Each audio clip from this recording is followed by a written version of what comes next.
Hello everyone, welcome back to my channel. मेरा नाम अक्षता है और मैं उम्मीद करती हूँ कि आप सब लोग बहुत अच्छे स्वास्थ्य में होंगे, बहुत अच्छी आपकी हेल्थ होगी, क्योंकि अब मौसम बदल रहा है, थोड़ा विंटर का आना शुरू हो गया और दिल्ली में इतना ज़्यादा पॉल्यूशन हो रहा है। तो अपने आप को प्लीज़ सेफ़ रखें, अच्छे से रहें, मास्क लगा कर रखें, बीच बीच में थोड़ा काढ़ा वगैरह लेते रहें। यही आपको बचा सकता है इस मौसम में, राइट। तो आज मैं आपके साथ अपनी हेयर जर्नी शेयर करना चाहती हूँ, कैसे मैंने अपने बालों को पहले ख़राब किया और फिर उसे ठीक करने की कोशिश की, जो कि मैं अभी भी कर रही हूँ, राइट। तो देखिए, मेरे पास बचपन की तो कोई फ़ोटो है नहीं जिसमें मैं आपको बता सकूँ कि मैं बॉय कट थी लेकिन मैं अपनी 8th क्लास तक, 7th या 8th क्लास तक मेरे बाल जो है वो बिल्कुल बॉय कट एकदम ऐसे चिपके हुए। कोई ऐसा भी नहीं है कि यहाँ तक के बाल हों कि लड़कियों के होते हैं, नो। मम्मी ने मुझे बिल्कुल प्रॉपर बॉय कट में रखा हुआ था 8वीं क्लास तक। उसके बाद क्या हुआ कि मैंने अपने क्लास में लड़कियों को देखा, सबके बाल इतने बड़े बड़े खूबसूरत। तो मैंने घर पे ज़िद की कि मुझे भी बाल लंबे करने हैं। तो मम्मी ने बोला अपनी रिस्पॉन्सिबिलिटी पे करना, लेकिन हालांकि उन्होंने मेरे बालों की बहुत ध्यान रखा। बालों में तेल लगाना, कंघी करना, वो उनका डिपार्टमेंट था। बट देखो, जब तक बाल हमारी मम्मी के हाथ में रहते हैं ना, तब तक वो बहुत अच्छे रहते हैं। जैसे ही हम उन्हें अपने हाथों में लेते हैं, हम बहुत गड़बड़ करते हैं। तो मैंने भी वही किया इवेंचुअली। जब तक मम्मी के हाथ में था, बालों में तेल लगाना, चोटी बनाना और जो कुछ भी वो मतलब करती थी, बिल्कुल सही थे। जैसे ही मेरे हाथ में आए, मैंने अपने बालों को ख़राब कर लिया इवेंचुअली। मेरे बालों में 10th 11th में ही प्रीमेच्योर ग्रेइंग का एक प्रॉब्लम क्रिएट हो गया था। क्रिएट क्या हो गया था, मतलब प्रीमेच्योर ग्रे हो गए थे, बट वो इतने ज़्यादा नहीं थे, वो बहुत कम थे। तो मैं क्या करती थी, मैं हिना लगा लेती थी और बस उसी से मेरा काम चल रहा था। बट वो धीरे धीरे प्रीमेच्योर ग्रे जो है वो बढ़ने लगे। और जब मैं 12th क्लास में आई तो मैंने फिर हिना का जो यूसेज है वो थोड़ा ज़्यादा कर दिया। और हिना ही मुझे उस टाइम पे सपोर्ट कर रही थी और उसी ने मेरी मेरी हेल्प की थी इवेंचुअली, बालों को थोड़ा मैनेज करने के लिए, राइट। फिर उसके बाद क्या हुआ, देखिए पिक्चर्स मेरे पास नहीं है, क्योंकि फ़ोन तो आपको तभी मिलता है जब आप 12th पास कर लेते हैं, आप ग्रेजुएशन में आते हैं। मेरी ग्रेजुएशन 2014 में शुरू हुई और 2017 तक चली। 2014 और 17 के बीच की जो पिक्चर्स हैं मेरे गैलरी में, क्योंकि ऐसे प्लान तो नहीं था कि मैं एक ग्रोथ सीरीज़ बनाऊंगी, सो वो मेरी गैलरी में है। मतलब वो मेरी पिक्चर गूगल पिक्चर्स में मुझे 2017 के उस पे मिला। तो मैं उस हिसाब से शेयर कर रही हूँ। देखिए, पहले मेरे बाल, क्योंकि कॉलेज लेवल पे थे, तो मेरे बाल अच्छे खासे लंबे थे। मेरे बाल हमेशा चेस्ट एरिया तक रहे हैं, चेस्ट एरिया से थोड़ा सा नीचे तक मेरे बाल रहे हैं। और मैं उनको जो मैं पिक्चर्स आपको दिखा रही हूँ, ये हमारे कॉलेज टाइम की है। तो मैं मस्त प्रेसिंग करके अपने बालों को रखती थी, स्ट्रेट करके। और बहुत बहुत हीट यूज़ किया है मैंने। तो एक स्ट्रेटनिंग आता था, कुछ भी होता ना, कोई फेस्टिवल है या कुछ भी हमारे कॉलेज में होता था, I just use to press my hair कि स्ट्रेट करना है, स्ट्रेट करना है, स्ट्रेट करना है राइट।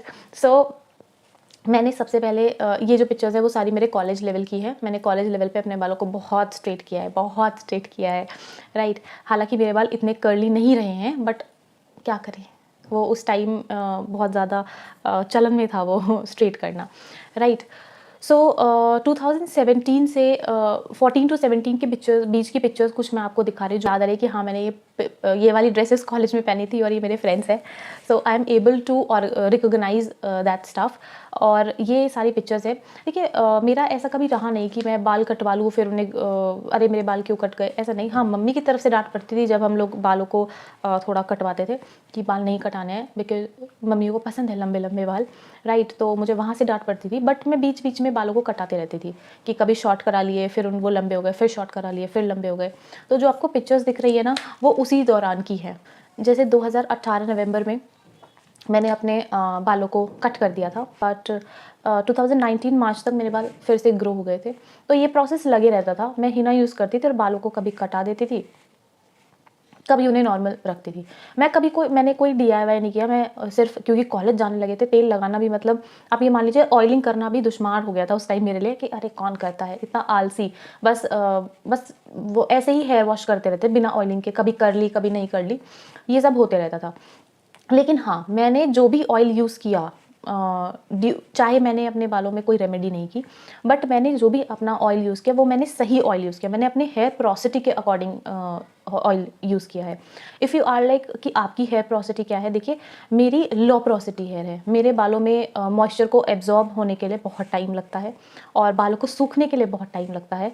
मतलब मेरा ये वाला सीन नहीं है कि मैं बालों को धुल लिया है, उनमें टॉवल बांध के या कोई माइक्रोफाइबर का कुछ बांध के और मैं पूरे घर में घूम लूँ मेरे बाल सूख जाएंगे। नहीं, मुझे धूप में अपने बालों को करना ही पड़ता है, चाहे मैं 5 मिनट 10 मिनट, बट मुझे अपने बालों को धूप दिखानी पड़ती है, तभी जो एक्चुअल मॉइस्चर है स्कैल्प से वो निकलता है। अदरवाइज मेरे यहाँ तक के बाल जो है वो ड्राई हो जाएंगे और स्कैल्प मेरा मॉइस्ट रहेगा, जिसकी वजह से ठंड लगने का देखो बहुत ज़्यादा चांस होता है। तो इसीलिए मेरे साथ जो है ये वाला है कि मेरे जो बालों का पोरोसिटी है वो लो पोरोसिटी है। और जो मैं ऑयल यूज़ करती हूँ इनके लिए, वो मैं बिल्कुल ऐसे ऑयल यूज़ करती हूँ जो बहुत ज़्यादा लाइट वेट होते हैं। अब आप बोलेंगे हमें समझ में ही नहीं आता लाइट वेट क्या होता है और हैवी ऑयल्स क्या होते हैं। देखिए, जब भी आप अपने बालों में तेल लगाते हैं और बालों में तेल लगाने के बाद अगर आपको बालों को पकड़ने में दिक्कत हो रही है ना, आपको लग रहा है कि अरे तो बहुत चिपचिप हो गया है, वो आपके लिए हैवी ऑयल है। जैसे कि मैं डाबर आंवला का तेल आता है, मैं वो यूज़ करती हूँ, आराम से मैं उसे यूज़ कर पाती हूँ। उसको यूज़ करने के बाद भी अगर मैं अपने बालों को खुला छोड़ना चाहूँ, मैं खुला छोड़ सकती हूँ।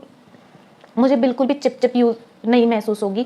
मुझे ऐसा नहीं लगेगा कि एक ऑयल की लेयर जो है ना वो मेरे बालों के ऊपर जम गई है और वो उनको एक दूसरे से जोड़ रही है। बल्कि आंवला जो है, डाबर आंवला, वो मेरे लिए बिल्कुल सही काम करता है, क्योंकि वो मेरे बालों को बहुत ऐसे ही रखता है जैसे अभी आपको लग रहा है ना, बस हल्की सी एक शाइन आ जाएगी क्योंकि ऑयल लगाया हुआ है। अदरवाइज़ मेरे बालों को वो ऐसे ही रखता है, मुझे उसमें ज़्यादा हैवीनेस फील नहीं होती। इवन जो बजाज आमंड ड्रॉप्स का आमंड ड्रॉप है, वो वाला ऑयल भी मेरे को बहुत ज़्यादा सही। तो ऑयल है बजाज आमंड ड्रॉप्स और डाबर आंवला, तो ये मेरे लिए बेस्ट जाते हैं। मैं कभी रोज़मेरी एसेंशियल ऑयल यूज़ कर लेती हूँ, अदरवाइज़ मैं नहीं यूज़ करती। मैं ऑयलिंग को बिल्कुल सिंपल रखना पसंद करती हूँ। उसमें कोई ये नहीं होता है कि कलौंजी भी डाल दो, अनियन भी डाल दो, फलाना भी डाल दो। अगर आपको ऐड करना है कोई भी एक चीज़ ऐड करो और कोशिश करो कि वो बहुत ज़्यादा हैवी ना हो, क्योंकि फिर आप अपने बालों को प्रॉब्लम ही करोगे। बहुत बेसिक होता है ऑयलिंग करना हमारे बालों के लिए, बहुत बेसिक होता है। तो अगर हम उधर ही थोड़ा सा गड़बड़ कर देंगे ना, तो फिर वो पेनिट्रेट नहीं कर पाता है हमारे स्किन के अंदर। स्पेशली जो लो पोरोसिटी के लोग हैं, उनके लिए जो ऑयल का पेनिट्रेशन है वो बहुत ज़्यादा मुश्किल हो जाता है। तो इफ़ यू आर लाइक कि हमारा लो पोरोसिटी है, बिल्कुल सिंपल ऑयल पे जाओ। इवन जो सरसों का तेल होता है ना, वो भी मेरे बालों के लिए हैवी है। इफ़ यू कंसीडर दिस, अगर आप लो पोरोसिटी वाले हैं और आप मेरे से रिलेट कर सकते हैं, तो जो सरसों का तेल होता है ना, वो भी हमारे लिए हैवी होता है। इसीलिए मैं बहुत लाइट वेट ऑयल्स प्रेफर करती हूँ। तो ये दो तो मेरे लिए बेस्ट है। अगर आपको और एक्सप्लोर करना है, जो केश किंग का आता था, उसका भी जो लाइट वेट है वो भी आपके बालों को ज़्यादा प्रॉब्लम नहीं करता है, ज़्यादा चिपचिप नहीं करता है। So you can go for these. और अगर आपको एक ऐसी वीडियो चाहिए कि हमारे लो पोरोसिटी के हिसाब से कौन से ऑयल्स जो हैं 4-5 ऑल्टरनेटिव में बेटर रहेंगे, I will give you the options. Actually मैं आपको बना दूंगी एक वीडियो कि लो पोरोसिटी के लिए कौन सा हेयर ऑयल अच्छा रहेगा और उसको आपको कैसे यूज़ करना है, क्योंकि उसका पेनिट्रेट होना आपके स्कैल्प में बहुत ज़रूरी है और हीट के बिना वो थोड़ा सा डिफिकल्ट होता है। कितने देर रखना सही रहता है, कुछ लोग बोलते हैं 2 घंटे, कोई बोलता है ओवरनाइट, कोई बोलता है 10 minute. We will discuss on this, right. तो अभी हम वापस आते हैं अपनी जर्नी पे। सो दिस वॉज टिल, ये जो मेरा चल रहा था ये 2023 तक, 2023 दिसंबर I got my job and salary I तो ये लगा यार कौन 3 घंटे मेहंदी लगाएगा और ऑरेंज कलर आता है, बिकॉज तब तक मैं इंडिगो के बारे में नहीं जानती थी। और कौन 3 घंटे लगाएगा और इसे ऑरेंज कलर आता है, बहुत ज़्यादा अनइवन लगता है, चलते हैं। So I went to a very good salon, बहुत अच्छे सैलून पे मैं गई थी और मैंने उन्हें बोला कि मेरे को ग्रे हेयर का बहुत ज़्यादा इशू है।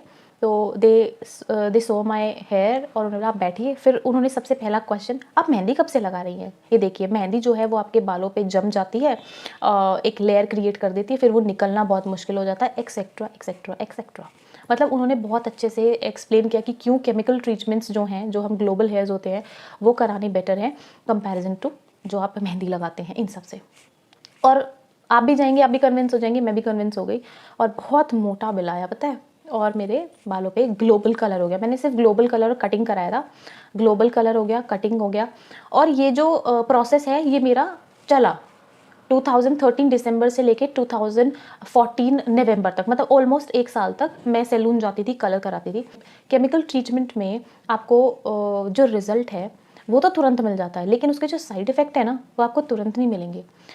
केमिकल ट्रीटमेंट का जो इफ़ेक्ट है वो आपको बहुत टाइम बाद अपने बालों में दिखने लगता है। तो जब मैंने सर्दियों के टाइम पे मैं छत जैसे धूप में बैठने जाते हैं और मैंने अपने स्कैल्प को थोड़ा ध्यान से देखा तो मैंने देखा कि 80% मेरे जो बाल हैं वो रूट से ग्रे हो चुके हैं।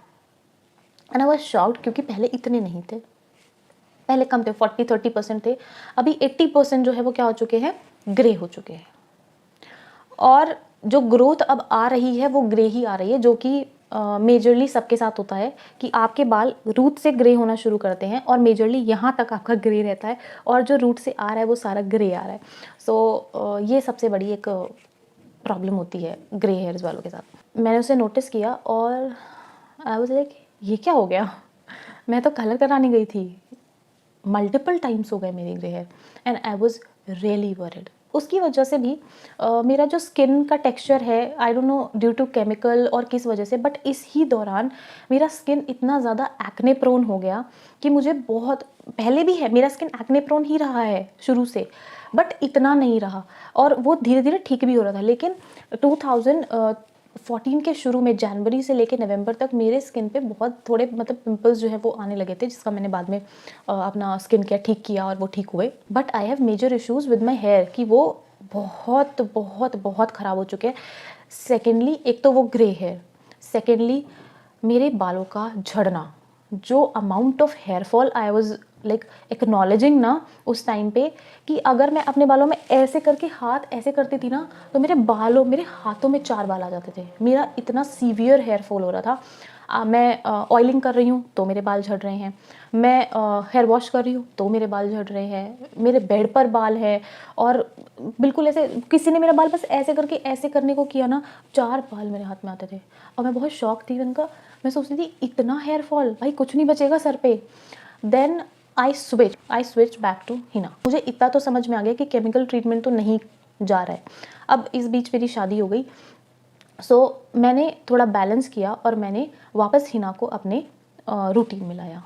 इस टाइम पे जितना मुझे हिना ने बचाया है ना, I am telling you, nothing can help it, और कोई नहीं कर सकता जितना मुझे हिना ने कंडीशनिंग दिया। बिकॉज बाल झाड़ू हो गए थे, स्पेशली स्प्लिट एंड्स एंड सब, पता नहीं क्या क्या, बालों का हेल्थ बहुत ज़्यादा डिटोरिएट हो गया था और बाल ना बहुत ज़्यादा वीक हो गए थे। सो आई स्टार्टेड अप्लाइंग हिना, कभी दही डालकर, कभी एग डालकर, कभी प्लेन हिना, कभी आंवला, रीठा या शिकाकाई, कोई एक चीज़ डालकर, कभी इनके कॉम्बिनेशंस को डालकर।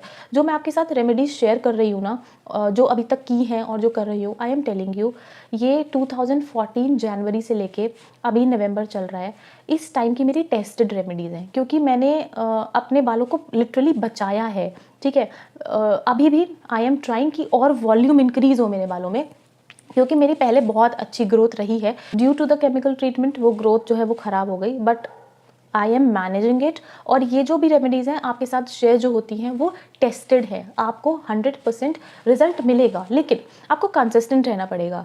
ऐसा नहीं है कि आपने आज हिना लगा ली और टाइम आया, कोई ओकेजन आया, आपने फटाफट कलर कर लिया, ये तो ख़राब कर देगा। आप हिना के ऊपर केमिकल के ऊपर हिना है ना, थोड़ा गड़बड़ कर सकता है। सो बी कंसिस्टेंट और अपनी चीज़ों को प्लान करके चलो, try to improve the things. And दूसरा, देखिए मैं आपको सिर्फ बता सकती हूँ, करना तो आपको है, राइट। आप ना अपने गट हेल्थ पर थोड़ा सा ध्यान दें। जो आप खा रहे हैं वो आप क्या खा रहे हैं, मैं ये नहीं बोल रही बिल्कुल स्टॉप कर दो, नहीं, लेकिन कि कोई चीज़ अगर आप बहुत फ्रीक्वेंटली खा रहे हैं, आप हर ऑल्टरनेटिव डे पर, लाइक मोमोज आप हर ऑल्टरनेटिव डे पे खा रहे हैं, हफ्ते में एक बार कर दो, 15 दिन में एक बार कर दो, महीने में एक बार कर दो। Try to improve your gut health, क्योंकि अगर आप बाहर से आप कुछ भी लगा लो, बाहर से आप गुलाब का फूल लगा लो अपने बालों में या अपने चेहरे पे, लेकिन अगर आपका अंदर से शरीर ठीक नहीं है ना, अगर वो इम्प्रूव्ड नहीं है, अगर आप उसको अच्छी चीज़ें नहीं दे रहे हैं, आप अपने गट हेल्थ को, अपने सिस्टम को स्ट्रॉन्ग नहीं कर रहे हैं, आई एम सॉरी बट आपकी एक्सटर्नल एप्लीकेशंस कोई काम नहीं करने वाली है, कुछ भी नहीं काम करने वाली है। आई विल नॉट सजेस्ट कि आप 8 लीटर पानी पियो, 6 लीटर पानी पियो, आपसे जितना पानी पिया जाता है पियो, बट कोशिश करो कि आप पानी पियो। ट्राई कि पहले आप ½ लीटर पियो, फिर आप 1 लीटर पियो, फिर आप 1.5 करो, 2 करो। मैं तो कह नहीं रही कि आज ही बैठ जाओ 6 लीटर की बॉटल लेकर, नो, स्टार्ट करो अच्छी चीज़ों से। दूसरा, अब तो क्योंकि विंटर्स आ रही हैं, हरी सब्जियां खाओ जितनी हो सकती हैं, हरी सब्जियां, फ्रूट्स, संतरा, सिट्रिक एसिड होता है संतरे में, ये सारी चीज़ें बहुत हेल्पफुल होती है। और ये आपके सिर्फ हेयर के लिए नहीं, आपके स्किन के लिए बहुत हेल्पफुल होती है, क्योंकि मैंने जनवरी टू नवंबर अपने रूटीन को चेंज करके देखा है। अगर कर सकते हो तो शुगर कट कर लो, because it will improve your health drastically. लेकिन शुगर कट करोगे आपका वेट लॉस ज़रूर होगा, 100% होगा, राइट। बिल्कुल नहीं कर सकते तो उसको लिमिट करो, लाइक चाय में आप शक्कर डाल के ले लो, लिमिट करो उसको, क्योंकि जब आप अपनी शुगर को कंट्रोल करोगे it will help you numerous तरीके से, वो आपको हेल्प करेगा, राइट। ट्राई कि आप कर सक, you can do it, okay, you can help your self and you can have a plate, have a fruit, कोई भी 2 फ्रूट, एक फ्रूट एक दिन में खा लो, कोई भी सैलेड खाओ, रात में अपना डिनर जो थोड़ा लाइट रखो, बैलेंस करो चीज़ों को, try to balance the iron and vitamins in your body, okay. और देखिए, जो भी रेमेडीज़ आपको ग्रे हेयर को लेके, आपको वॉल्यूम को लेके, मैं हर एक रेमेडी आपके साथ शेयर करूँगी जो मेरे लिए काम कर रही हैं।